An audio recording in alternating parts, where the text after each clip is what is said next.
so good morning सबैजनालाई है र इट्स अ डे 2 है हाम्रो फ्रम मिरिक टु काठमाडौँको ट्राभलमा र अहिले चाहिँ अब जुन चाहिँ हामीले हिजो मैले जुन चाहिँ अब सिन्धुपाल्चोकमा मैले बन्द गरेको थिएँ है र आज चाहिँ त्यही अब डे 2 मा चाहिँ म सिन्धुपाल्चोकदेखि कन्टिन्यू गर्दैछु है र हिजोको हाम्रो बस्नु चाहिँ यहाँ श्रेष्ठ तन्दुरी गेस्ट हाउस थकाली भान्साघरमा थियो है र आज चाहिँ हाम्रो डे 2 हो टुवर्ड्स काठमाडौँ है र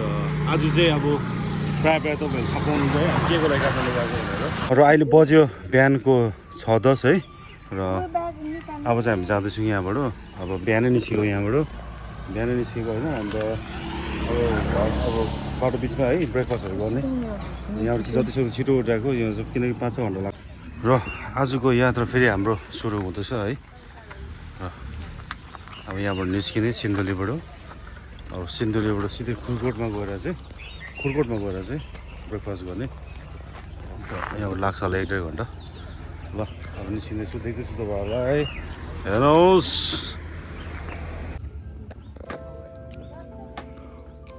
गढी डाँडा सिन्धुली गढी डाँडा आइपुग्यौँ हामी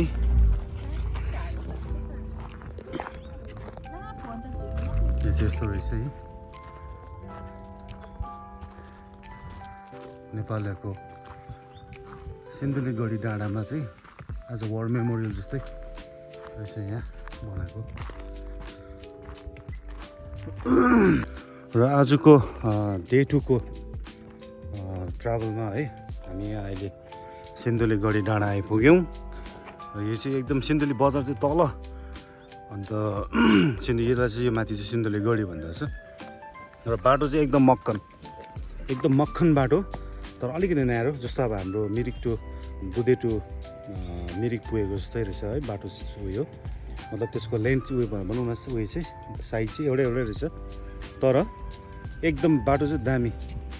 यसलाई चाहिँ सिल्क रुट भन्दा पनि खेर जाँदैन एकदम दामी मक्खन छ बाटो चाहिँ तर कहाँसम्म अब है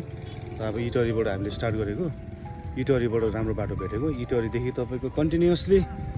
यहाँसम्मै एकदम दामी छ बाटो र अहिलेसम्म पनि यो बाटो कन्टिन्यू छ राम्रै छ ल हेर्नुहोस् डाँडा सिन्धुली गढीबाट देखेको डाँडाको लु भ्यू हेर्नुहोस् सबै फोटो खिच्दैछ एकछिनको लागि ब्रेक गढी डाँडा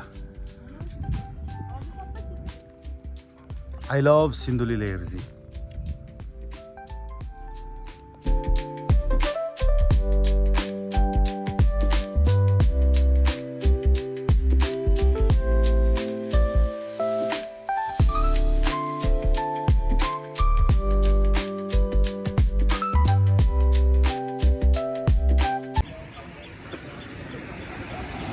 र अहिले चाहिँ हामी यहाँ खुरकोट बजार आइपुग्यौँ र अहिले चाहिँ बिहानको 8:05 मा चाहिँ खुरकोट बजार आइपुग्यौँ र अहिले चाहिँ हामी यहाँ ब्रेकफास्टको लागि रोकिरहेछौँ होटल अतिथिमा यहाँबाट चाहिँ स्टार्ट हुँदैछ हो खुरकोट बजार र अहिले चाहिँ हामी यो खुरकोट काटेर यसो यो बाटो जाँदैछौँ है छेउमा खोला छ खोला चाहिँ कुन चाहिँ हो आइडिया भएन अहिले हामी खुरकोट काटेर पेट्रोल रिफिल गरेर जाँदैछौँ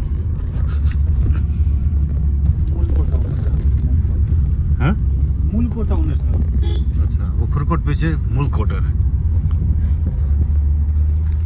केको गाडी भनेको मैले प्रोजेक्ट हुँदो रहेछ यही मात्रै देखेँ मैले चाहिँ यो त हजुर हाइएस्ट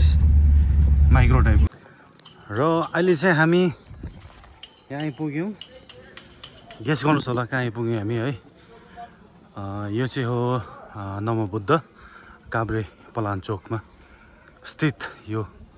गुम्बा है मोनास्ट्री अहिले चाहिँ हाम्रो फर्स्ट प्लेस टु भिजिट भनेको न अब है यो त अन द वे नै पऱ्यो त्यो भएर अब हामी बुद्धिस्टहरू भएर है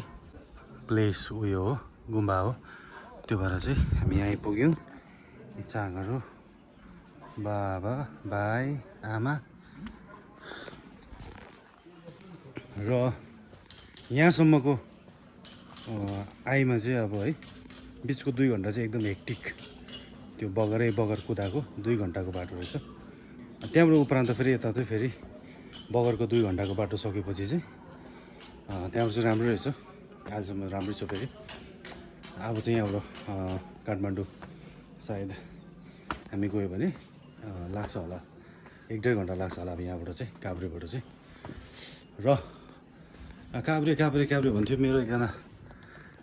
कुवेतमा काम गर्दा है मेरो एकजना भाइ थियो है एउटा फेलो स्टाफ अन्त उसको चाहिँ घर यहीँ काभ्रे भन्थ्यो सायद उसले भिडियो हेर्दा होला अन्त उसलाई है आफ्नो यो ठाउँको यो गुम्बाहरू देख्दा गाउँहरू देख्दा एकदम नस्टाल्जिक फिल भयो होला उसलाई र हेर्दैछौ भने चाहिँ please brother comment down below है थ्याङ्क यू र अहिले चाहिँ हामी भक्तपुर है आइपुग्यौँ भक्तपुर एकदम तर जाम डस्टी एकदम अप्ठ्यारो रहेछ बाटो चाहिँ अन्त यस्तो चाहिँ अहिले चाहिँ हामी भक्तपुर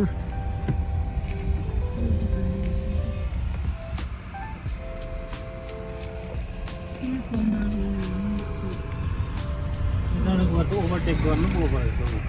के छ गाडी हो ट्राफिक यताबाट गयो नि गाडीहरू यताबाट गयो नि उयो ओभरटेक गर्नु पो भएको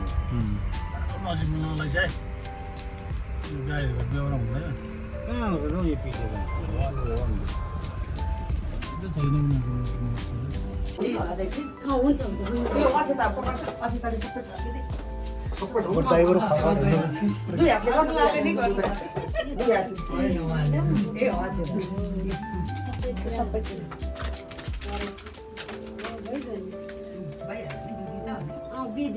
अब यहाँ राख्न आउनु सक्दैन